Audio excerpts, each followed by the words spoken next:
Okay.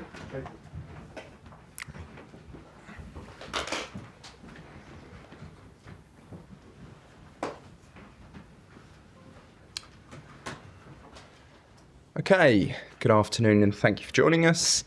We'll take the usual format today and begin with Uma and Sky Sports. Off you go, Uma.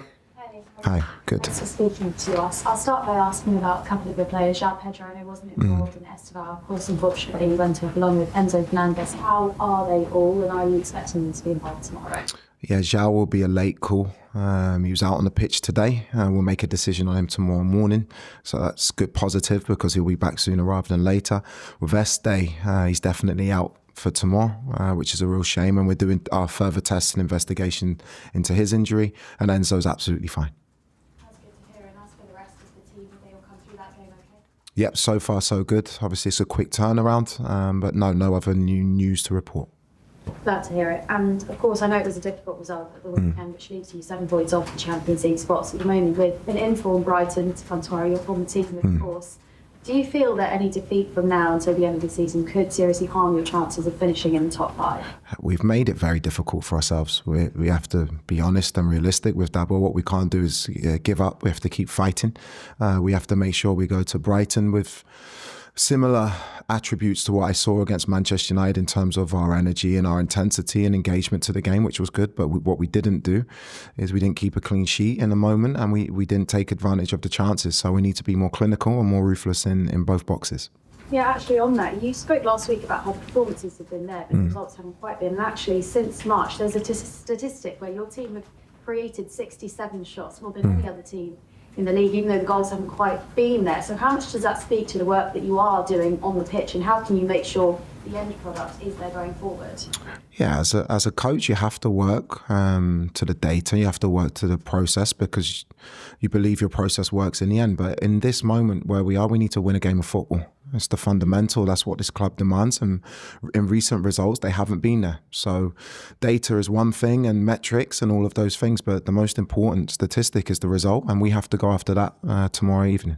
I know you've continually spoken about how much you still believe you can finish in those top 5 spots. Is there any sense, though, of how damaging it would be were you not to finish in those places? I don't think you can think like that. I said in a previous press conference, we'll deal with each situation as it arises. At the moment, it's a difficult task, but we just have to focus on winning the game tomorrow against, like, as you said, a very good Brighton team. We have to make sure we train very, very well, which we have done today. And we go down to Brighton with the only focus has to be on winning this game of football. Club owner Vedad Iqbali spoke about you and about the attributes he admired in you, and he said he thinks they're behind you and optimistic of long-term success. Yeah. You felt that support from the owner? 100%. They've been supportive of me in our daily conversations. The sporting directors involved, they've been magnificent in their support of me and the team. And we're aligned and we know we need to win games of football in the now. That doesn't go against what we're trying to do, which is give consistent success to this club long term. Thank you. Thanks, Uma. Alex? Hi, just wanted to ask you about Levi Colwell to begin with. Yeah. 60 minutes for the under-21s. How is he after that, and could we see him before the end of the season? Very hopefully, yes. You can see him before the end of the season. Levi's plan, it was a very low-level game. 60 minutes was a really, really good start for him. We want him to be involved in the next game on Saturday with the under-21s as well, and build him up because it's been a really bad injury that he's come back from. So his rehab's gone really well. He's trained today. He makes a huge impression on the group. You can feel his presence on the training pitch. I can't wait to have him back in with the group. What is easier to fix, the lack of goals or the lack of clean sheets? Good question. I think if you want to win games, you have to make sure you keep clean sheets. It's the hallmark of every team. We have players, outstanding players, who can score goals in key moments. It hasn't happened recently, but what's disappointed me has been the goals we've conceded. We have to give ourselves a platform in the game to give confidence to our attacking players that they can go and do what they do best. You can't win every game scoring 2 or 3 goals, and that's something that we need to address very, very quickly, is to stop the goals we're conceding. Moises has been wearing the captain's armband. Yeah. What's he like as a leader in the dressing room? Moy leads by example. Delighted that he's committed his long-term future to the club. And he's somebody who leads by example in his bravery, the way he takes the ball, the way that he presses and tackles and runs and fights for the team. They're all the values that I believe get you success. Brighton, a club you know well. Have you had a chance to watch the Spurs game back? Yeah. What are their strengths? Yeah, I watched it live before our game, and then obviously we've analysed that game and many more that they've played. Fabian's doing a fantastic job. It's a club that are built in a way that is built for consistency. They've got players who understand the system for a long time, and they're going to be a really, really difficult team to play against. Thank you. Good luck. Thank you. Thanks, Alex. Ian? Hi, how are you? I'm okay.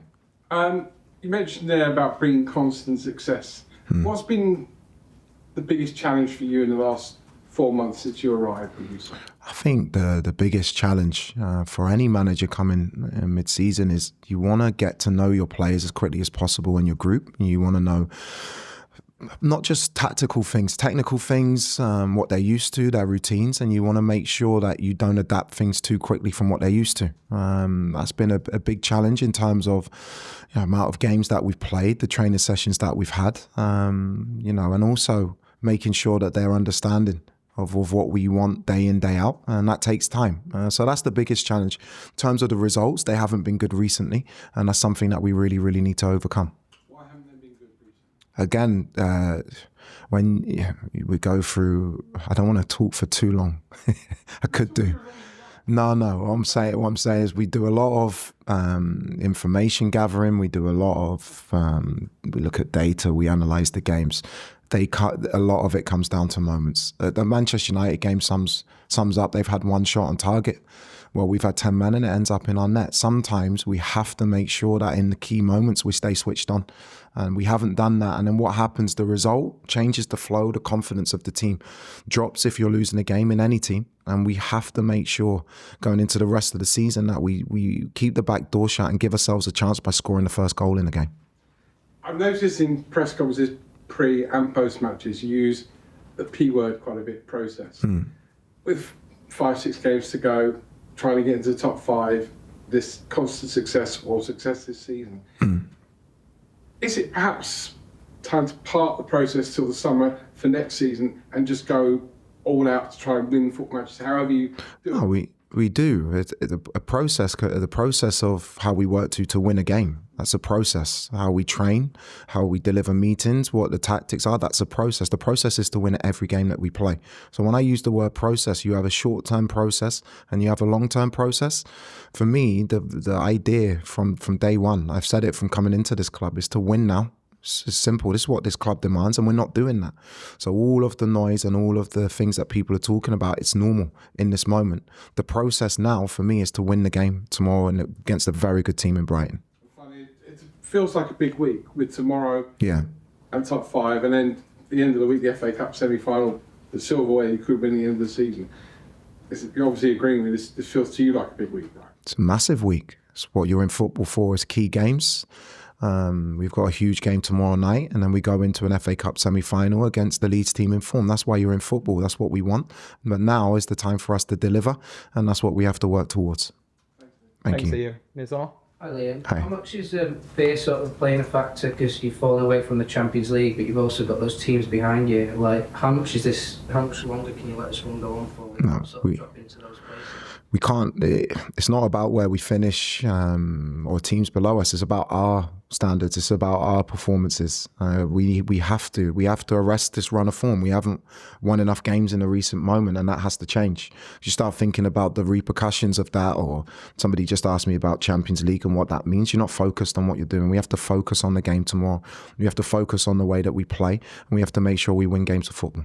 Is it important for you, because you've got the support of the hierarchy here, and we've heard them speaking, but the fans as well, like, there's only so much leeway For sure. from them, so how important is it to keep the fans on side by winning some of these remaining games? We have to win. That's what this club demands, rightfully so. That's what the fans expect. So